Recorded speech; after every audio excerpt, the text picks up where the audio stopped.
Le dernier duel, le nouveau film de Ridley Scott, n'a pas été un franc succès. Ça a même été un bide monumental. Environ 30 millions de recettes pour un budget de 100 millions de dollars. Aïe. Mes comptes sont au plus mal. Pourtant, sur le papier, le film avait tout pour réussir. Un réalisateur de renom, habitué des grosses productions historiques, un casting de stars, un sujet intrigant, l'histoire réelle du dernier duel judiciaire français, et surtout, le film est bon. Il est même très bon. Que ce soit les acteurs, la réalisation, les costumes, les décors, la musique ou encore le propos féministe, tout fait mouche. Et comment ne pas évoquer le duel final? J'ai rarement ressenti une telle intensité devant une scène de cinéma. Bref, le film a beaucoup de qualité, et pour moi, c'est clairement l'un des meilleurs films de 2021. Mais apparemment, ça n'a pas suffi à en faire un succès commercial. Le film n'a pas su trouver son public. Peut-être la faute à une mauvaise campagne marketing, à un pitch trop déprimant pour une période qu'il était déjà pas mal, au manque de grands spectacles, ou à la compétition avec des licences monstrueuses comme Dune et James Bond, qui sont sortis à la même période. Peut-être que c'est la faute de tout ça à la fois, mais peut-être aussi à cause de la façon dont est construite son scénario. Même si j'ai beaucoup aimé le film, je pense aussi qu'il aurait pu être mieux sur certains points. Je dirais qu'il y a notamment deux partis pris de Ridley Scott qui rendent la narration du film moins prenante, et donc potentiellement moins propice à séduire le grand public. Le dernier duel, comme son nom l'indique, raconte l'histoire du dernier duel judiciaire français, qui opposa en 1356 deux anciens amis, le chevalier Jean de Carouge et l'écuyer Jacques le Gris, suite à l'accusation de viol lancée par Marguerite de Carouge à l'encontre de ce dernier.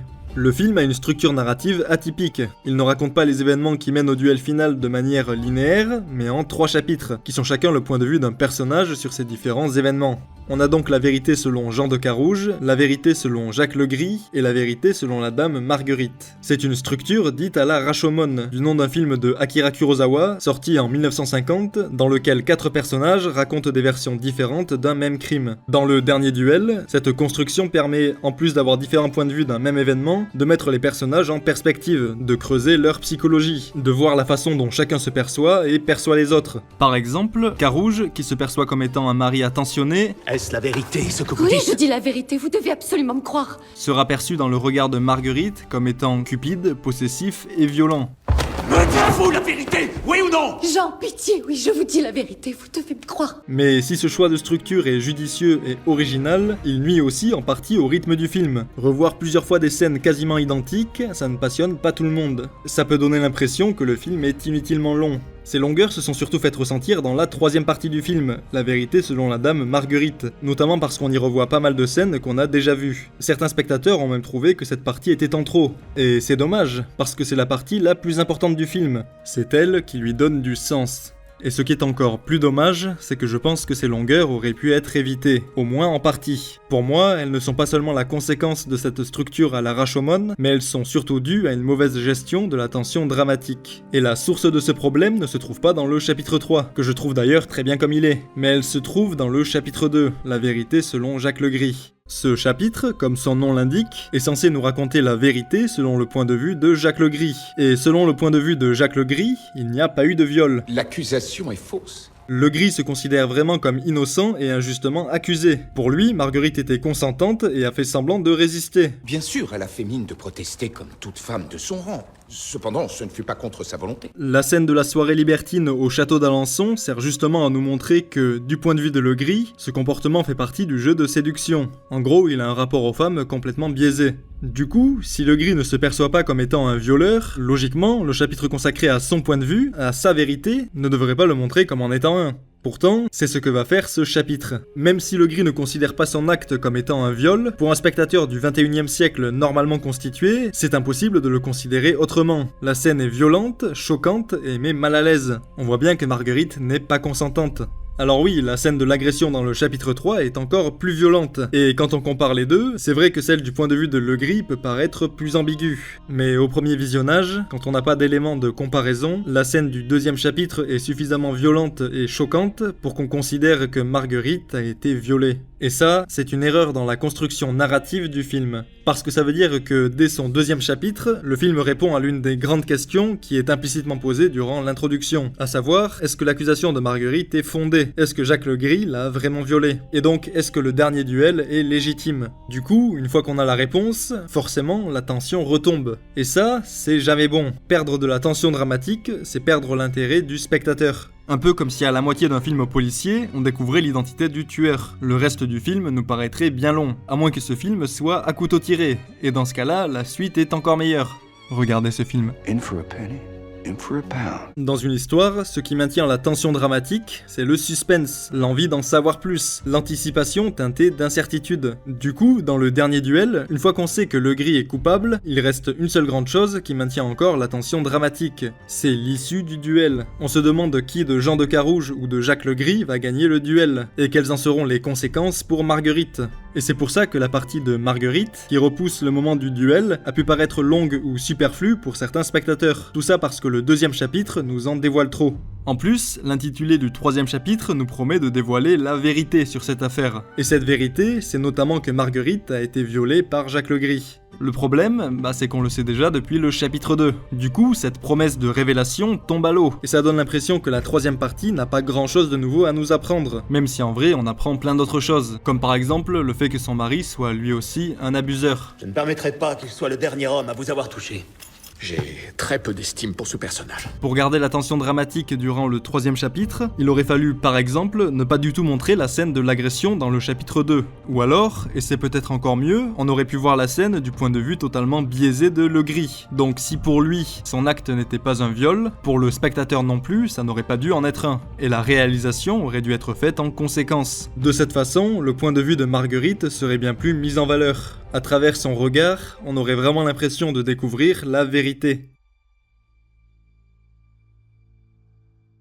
À la fin du film, on connaît la vérité. Marguerite a été violée par Jacques Legris. L'intitulé de la partie 3 ne permet pas le doute. La vérité selon Marguerite est la vérité. Et tout ce qu'on a vu avant, c'était la vision biaisée de deux hommes violents et dominateurs, qui ne voient la femme que comme un objet, de possession ou de désir. En procédant de la sorte, Ridley Scott donne un propos clair à son film, sur l'oppression de la femme, le patriarcat, le viol. À travers cette histoire médiévale, il parle aussi de nos propres sociétés modernes. Et c'est très bien. Formidable. Mais statuer sur ce qui est la vérité ou non, ce n'est pas une approche très historique. Parce qu'en fait, la vérité sur cette affaire, on ne la connaît pas. Les historiens et les juristes considèrent généralement qu'il est probable que Legris ait été coupable, mais il est impossible d'en être certain. Impossible de savoir ce qu'il s'est réellement passé ce jour de janvier 1386. Et ça, d'un point de vue narratif, c'est intéressant. Garder une part de mystère et de doute jusqu'à la toute fin du film, et même après, c'est un très bon moyen d'entretenir la tension dramatique. Ça invite à faire des théories, et ça donne envie de revoir le film pour l'analyser, pour découvrir la vérité cachée qu'il essaye de nous transmettre.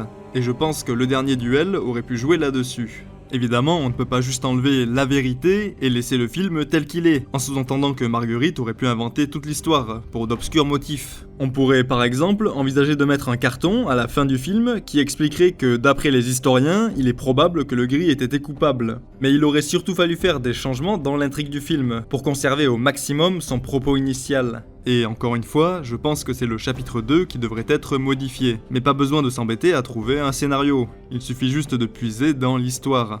Lors du vrai procès, Jacques Legris s'est défendu des accusations lancées à son encontre. Il a donné un alibi. Non, c'est pas moi, j'ai un alibi, j'étais au cinéma. Sacré Legris. Et plus intéressant pour nous, il a donné le récit de ce qui, selon lui, s'est véritablement passé. Carouge, en rentrant chez lui après un voyage à Paris, aurait découvert que sa femme n'était pas restée en permanence en compagnie de sa mère, comme il l'avait ordonné. Il les aurait donc frappées toutes les deux. Pas très sympa ce Carouge. J'ai très peu d'estime pour ce personnage. Ensuite, aigri et jaloux envers son ancien ami Legris, Carouge aurait réfléchi à un plan pour le détruire. Il aurait donc forcé sa femme Marguerite, qu'il terrorisait, d'accuser Legris de l'avoir violée, pendant le laps de temps où sa mère n'était pas là pour la surveiller. Selon Legris, c'est donc Carouge qui aurait tout inventé, pour causer sa perte. Du coup, dans le chapitre 2 du film, au lieu de voir l'agression du point de vue de Legris, on aurait pu voir ces différents événements. Parce qu'après tout, c'était ça, la vérité selon Jacques Legris. Pour les spectateurs, cette version pourrait être crédible, vu que la rancœur de Carouge envers Legris est suffisamment bien construite au fil du récit pour qu'on s'imagine qu'il puisse vouloir se débarrasser de son ancien ami. Celui qui reçoit également une garnison qui de droit me revenait. Mon ami, je vous en prie. Non, Venez, non, parlons en privé. non. Je veux qu'on m'entende. Je ne l'accepte pas! Et ce que je trouve intéressant avec cette défense de Legris, c'est qu'on reste sur le propos d'un patriarcat bien abusif. On ne met pas la faute sur Marguerite, mais sur son mari, violent et dominateur. Et puis, dans le 3e chapitre, on pourrait voir la conséquence de la défense de Legris sur Marguerite. Dans un premier temps, les juges pourraient demander à Marguerite s'il est vrai que son mari est violent et cruel avec elle. Et Marguerite hésiterait sur quoi répondre, en sachant pertinemment qu'en répondant Oui. en disant la vérité, les juges pourraient en profiter pour innocenter Legris. Elle préférerait donc mentir. Non. Cette séquence permettrait de mettre en évidence les rouages de ce système patriarcal, où la parole d'une femme n'est écoutée que si un homme l'appuie. Dans un deuxième temps, Marguerite serait confrontée à la défense de Legris. Non, c'est pas moi. Marguerite pourrait y répondre en déclarant que si son récit était un mensonge, pourquoi diable y aurait-elle impliqué Adam Louvel ? Pourquoi impliquer une deuxième personne dans une fausse accusation ? Ça rendrait cette accusation 2 fois plus contestable, puisqu'il suffirait qu'un des deux accusés ait un alibi irréfutable pour l'invalider entièrement. Et ça, Legris n'aurait pas grand-chose à y répondre. Cette implication d'Adam Louvel dans le témoignage de Marguerite, c'est l'un des principaux arguments qui fait pencher les historiens en faveur de la culpabilité de Legris. Et je trouve ça dommage que le film ne s'en soit pas servi. En fait, dans la scène du procès, le film aurait pu donner aux spectateurs tous les éléments qui mènent les historiens à penser que le récit de Marguerite était véridique. Comme ça, les spectateurs pourraient en arriver à la même conclusion qu'eux, sans qu'on leur mâche tout le travail. Je vous ai dit la vérité. Dans sa dernière partie, le film aurait pu continuer à semer le doute entre les différentes vérités, avec des dialogues qui pourraient être interprétés de multiples façons par les spectateurs. Vous allez risquer ma vie afin d'affronter votre ennemi et de sauver votre réputation. Et cette ambivalence se poursuivrait jusque dans le duel final. À vous!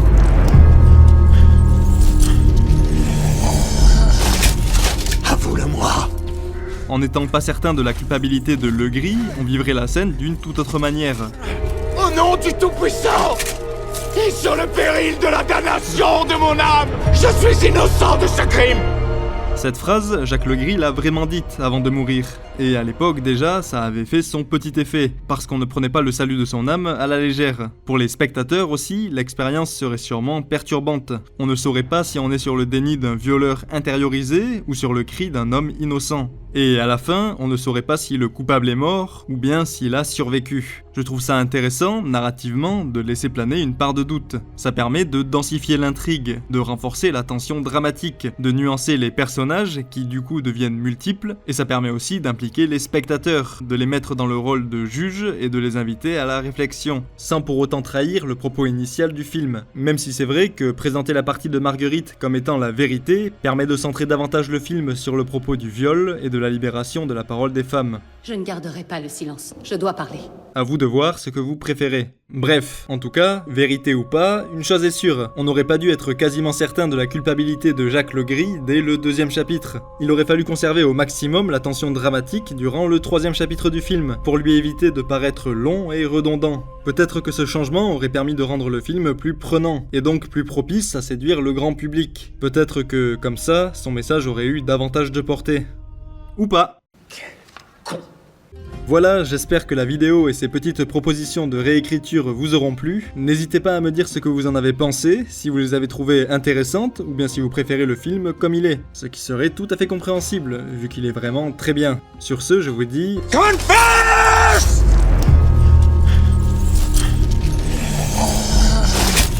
Confess to me. Elia Martel. I killed her children. Then I raped her. Then I smashed her head in like this.